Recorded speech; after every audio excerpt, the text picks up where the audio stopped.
Ito po, isa-isahin po natin to. Ito po yung ebidensya. Nakalista po yan. Oh, Rhea, ikaw nga na muna magbasa para maliwanag. I-ano lang natin, ipaliwanag natin. Oh. Kasi kawawa naman si Perla. Oo. Kawawa naman. So, tama lang. Po, congrats kay Maestro 21 TV. Congrats! Siya pong pinanghalpon na Ghost Reactor.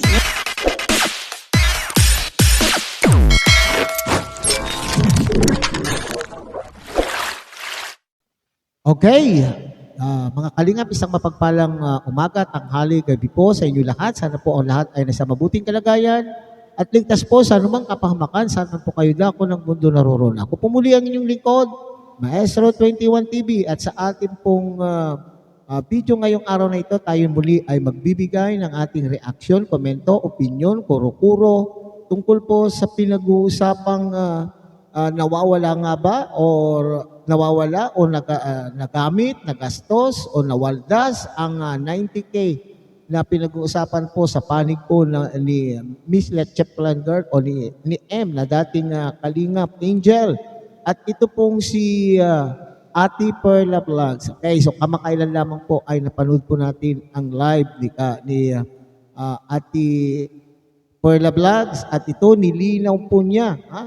Malinaw na malinaw at ipinaliwanag na niya pong komprehensibong na ipaliwanag niya po kung saan napunta po yung sinasabi na na-scam po niya. Okay, dito kasi mga kalingap ay napagbintangan po itong si Ate Perla Vlogs na siyang nang scam sa community po, sa love team po ng love team pong Dandit nung araw. Okay?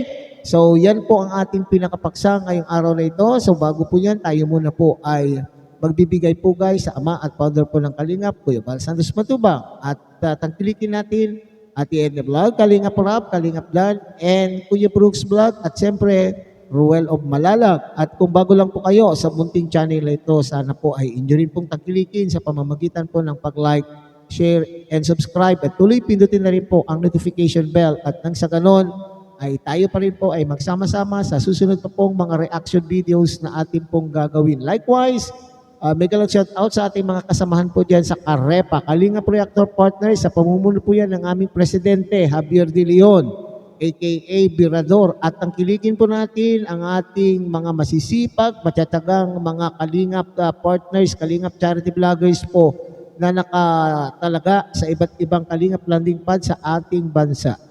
Ganon din po sa inyong mga Kalingap, solid supporters, organic sponsors, at ang ating mga kapatid po dyan sa Team Siomay ng Kalahi Community at ng buong Kalahi Community. Okay?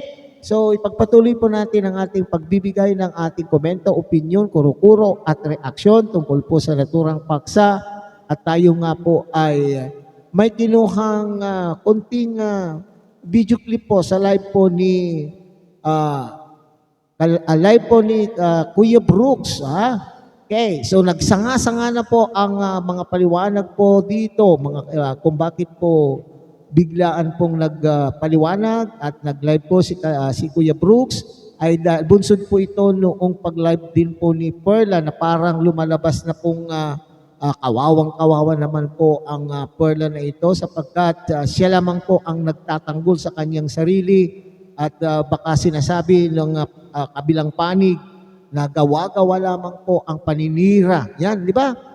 Marami na pong lumabas na mga issue tungkol po sa pera doon sa kay M.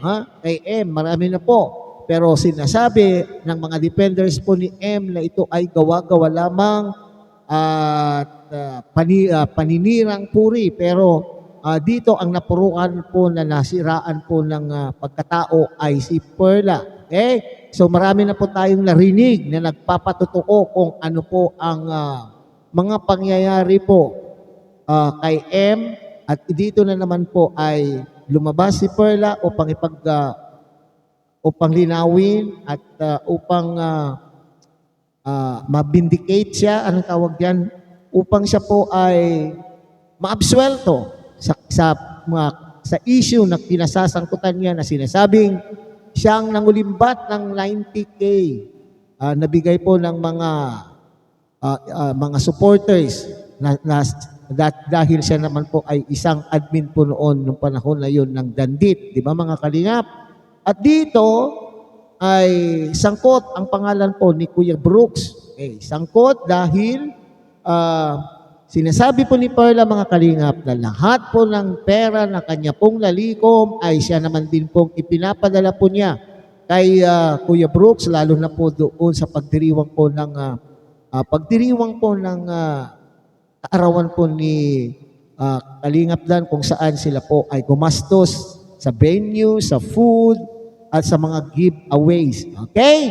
So bago po natin yan ipagpatuloy, tunghayan muna natin mga Kalingap ang isang maikling video clip po na nakuha ko po kay Kalingap ay kay Kuya Brooks Vlog, at ito ay nagsasabi na talaga naman pong hindi dapat sisihin po itong si Ate Edna ay Ate Perla Vlog. Kaya ito ngayon po natin. Nag-prepare, tatlo kami, si Elena at ito. Doon sa padala ni Perla, kung saan napupunta ang pera. So yung mga sinasabi ng isa, hinahanapan siya na saan napunta ang 90,000. Ito po, isa-isahin po natin to. Ito po yung ebidensya. Nakalista po yan. Ria, ikaw nga na muna magbasa para maliwanag. Iano lang natin, ipaliwanag natin. Kasi kawawa naman si Perla. Oo. Kawawa naman. Tama naman yung sa live ni Perla, tama yung sinabi niya na nagpadala siya ng 10,500 plus para sa lechon yun. Yeah. Tapos ang kabuuan ay tatlong beses sila nagpadala. Una yung 10,500 para sa lechon, yung pangalawang padala nila is ang 72,900. Yun na yung kinuhaan natin yung lahat-lahat na doon, yung sa event, sa cake, sa mga t-shirt, wallet, lahat na sa Manok, lechon manok, sa ice cream. Tapos nagpahabol siya ng 3,500. So tatlong beses lang sila nagpadala. So ang kabuuan, Ang pangatlong nagpadala si Ma'am Estrella. ito. Ayan. So ang kabuuan na pinadala niya lahat is 85,900. Bali, Kabuuan yun. kulang-kulang 86 O 86,000. 90. So paliwanag ko ayan, sa total pinadala yung pera natanggap namin ay 85. Kulang-kulang 6,000. Kulang-kulang 90 kasi yung 85,950 hindi pa kasama yung mga GCash na binabayaran natin kasi charge. doon namin charge at marami pang iba. Di ba? Tapos hindi pa kasama yung nagpahapon na hindi pa kasama yun. yung sa ice So cream. tama din yung sinabi ni Perla. Ni Perla. Wala siyang kinalumbat, wala siyang kinupit. O kaya mali itong si Tapos nabanggit din ni Perla doon na nagpadala sila ng 35,000. Tama din yung sabi niya na para yun sa money t-shirt. Para yun sa money t-shirt, tapos hinati yung 35,000. Yung 25,000 hinati sa money t-shirt yun. Tapos yung 10,000 para yun sa money wallet. Ika-clarify lang po natin para matigil na din yung issue at hindi na din madamay ang pangalan ni Kuya. Ayan may yung mga pizza dyan Ayan kita nyo ayan. Ayan 85,900 no. So sinasabi ni 90 daw. Ang ba yan? Inano niya? Kinulimbat niya. Hindi naman buo yun. Unti-unti Ayan may mga yan tingnan mabuti. Ayan yun po yun. Pagkakuha ng pera, pagkabili niya ng mga kailanganan, nakalista po yan. Ayan, okay po Ayan ayan, Midit, tingnan mo to. Ayan lahat ng pera na pinadala. Ayan 85,900. Hindi pa sinama yung mga charge to sa mga Ayan Ito na to, first and the last na magsalita na si Kuya Brooks tungkol sa ganitong issue para mahinto na rin at maano na din namin yung sa side din ni Perla na kami ang nagpapatunay na totoo naman talaga yung sinabi ni Perla sa kanyang live. Kaya nagagalit tuloy siya kaysa ay tumigil. And ang kinagagalit ni Perla, alam naman namin nung simula pa kasi pagkatapos ng vlog ni Kalinga Prab doon sa video ni sa birthday, parang in another episode nag vlog sila. Tapos sinabi doon ni M na may scammer ng scam. So ang point niya doon ay si Perla nga. So kasi nagkaaway-away na sila doon. So hindi naman kami nagsalita kasi hindi naman namin alam talaga, no? Okay, so yan mga kakalingap, maliwanag po ang paliwanag po nila Kuya Brooks at ni Rhea dahil sila daw po ang nag-prepare, okay, ng listahan.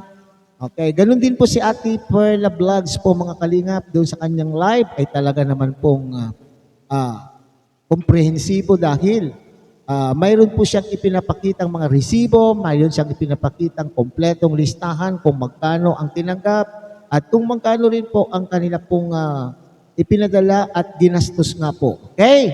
At ganoon din po itong si Kuya Brooks mga kalingap. Okay? Dito ay lesson learned po tayo. Ha? Maganda pa pala yung sinasabi, maganda po pala yung tayo po ay naglilista. Okay, para po pagdating po ng panahon, if worst comes to worst, mga kalingap, tayo po ay mayroon pong maipapakita na patunayan na mali po ang sinasabi po sa atin. Ganyan din po ang ginawa po ni Ate Perla Vlogs, mga kalingap. At ganoon din po itong si Kuya Brooks. At dito sa mga listahan po nilang dalawa ay parang, hindi lang parang ay magkatugma, bagamat mayroon pong discrepancy sa amount, hindi eksakto yung amount kasi nasabi po nila, pero hindi nalalayo sapagkat may mga sigurong ginastos na hindi well accounted for. Okay? So kagaya po yung sinasabi ni Kuya Brooks na mayroon po silang nagagastos diyan yung charge. Okay, charge po doon sa GCash. Okay, di ba pag tayo ay kumukuha, may charge doon sa GCash. Pero dito makikita natin na tama po yung sinasabi po ni Ate Perla Vlogs. Okay? Hindi nagkakalayo at lahat po na sinasabi niya kung saan po ginastos yung perang yun, yung unang ipinadala na para daw po yun sa Letson, etc. etc. Dito mga kalingap, kaya malakas po ang loob. Masasabi po natin na malakas po ang loob po ni Ate Perla Vlogs na linisin ang kanyang pagkatao at magsalita ng katotohanan sapagkat mayroon siyang pinanghahawakan. Dito naman po sa kabilang panig, si M.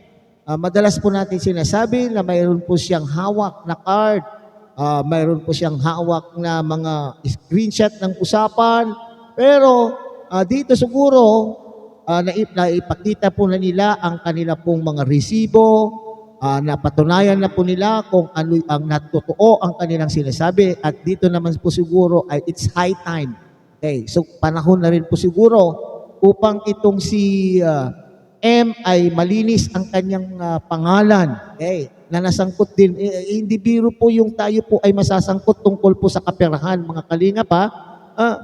Kung talagang mayroon din po siyang ebidensya kung saan napunta ang 90K na sinasabi po niya doon sa interview po ni Kalinga Prab na mayroon pong scammer doon sa kanya pong sa hanay ng kanyang admin. Okay? At dito po ay tinutukoy po niya nga si Ate Perla Vlog. At kung mayroon ka pong patotoo, mayroon kang resibo, listahan na pinanghahawakan na itong si Ate Perla Vlogs ay talaga naman ng scam, ng loko o ng waldas doon sa 90K na siya mong sinabi doon sa interview ni Kalinga Prab nung ikaw po ay kinakausap, nasabi mo 90K ang maipitala, nawawala. So ipakita mo ngayon, it's high time for you na linisin din po ang inyong pangalan, gaya rin po yung ginagawa po ni Ate Perla. Masakit din po sa damdamin po ng isang tao na mapagbintangan sa isang kasalanan na hindi mo naman po ginawa, lalo na po kung ang pera po ang pag-uusapan kasi sangkot pa po yung mga kamag-anakan, yung asawa po ni Ate Perla Vlogs. Hindi po ba? Pero dito ngayon po ay pinapatutuhanan naman po nila Kuya Brooks at ni Rhea Olarte na talaga naman pong totoo, ay nagsasabi po ng totoo itong si Ate Perla Vlog. So dito, lumabas na po ang katotohanan, lumabas na rin po ang kasinungalingan, kung ano man pong kasinungalingan na ating pong kasi nasabi po natin o ipinupukol din po sa kabilang panig. So it's high time na sila naman po ang gumawa ng paraan para linisin din po nila yung kanila pong bakuran. Pero para sa akin, personal kong opinion mga kalingap, sa dami na po ng mga naririnig po natin. So yun palang issue, yung unang-unang issue po nung nandito pa po siya sa Kalingap, na siya po ay rumerekta sa mga sponsors at siya po ay kasama sa GC, nakikipag-usap po sa mga sponsors, ay sadyang totoo pala. Dito ngayon mapagtatanto natin, masasabi natin na talagang may katotohanan po yung mga ibinibintang po sa kanya. Kaya nga po, siya po ay gumawa ng paraan na siya po ay nagsabi na doon sa hanay po ng kanyang admins ay mayroon pong scammer. At yun po yung sinabi niya. Yun po yung sinabi niya po kay Kalinga Prab. Okay. So, at sa dami po ng nagsalita, mga sponsors. Okay. Mga talagang mabigating mga sponsors, mga dating taga-depensa, taga-defender, mga reactor na lumabas mula po sa kanya pong community. We can now tell, mga kalingap, na somehow doon po sa kanyang community ay mayroon hindi tama. Okay? Mayroon pong hindi tama at kinakailangan pong itama. Okay? So hindi naman po siguro ikasisira po natin o ikabababa ng ating pagkatao kung alam po natin tayo po ay nagkamali at tayo po ay nasukol, na tayo po ay nagkamali. Tanggapin po natin ang ating pagkakamali at hihingi natin ng pasensya ang ating pagkakamali. Hindi po ba, mga kalingap? Okay, dito napapatunayan po natin, maski anuman pong tatakip ng mga defenders at anuman pong sabihin po ngayon ni M na pagtatakip para linisin din po ang kanyang pagkatao, maglabas kayo ng ebidensya, maglabas po kayo ng listahan din kung ano yung kliniklaim po ninyo, upang sa ganun ay kayo rin po ay ma-absuelto po kagaya po ni Ate Perla Vlog. Okay? So yan na, lesson natin dito mga kalingap. Kinakailangan pala, we have to know how to keep records. Pangalawang aral po natin dito mga kalingap, kung tayo po ay may mali, tanggapin natin ang ating pagkakamali at ituwid upang ito po ay maitama. Hindi po yan dahilan upang maibaba po ang ating pagkatao, bagkus tayo pa po ay hahangaan kung ang inyong pagkakamali ay inyo pong tanggapin at nang sa ganon ay walang masasaktan po na mga tao na somehow ay noong panahon na yun ay kayo po ay nagmahalan din.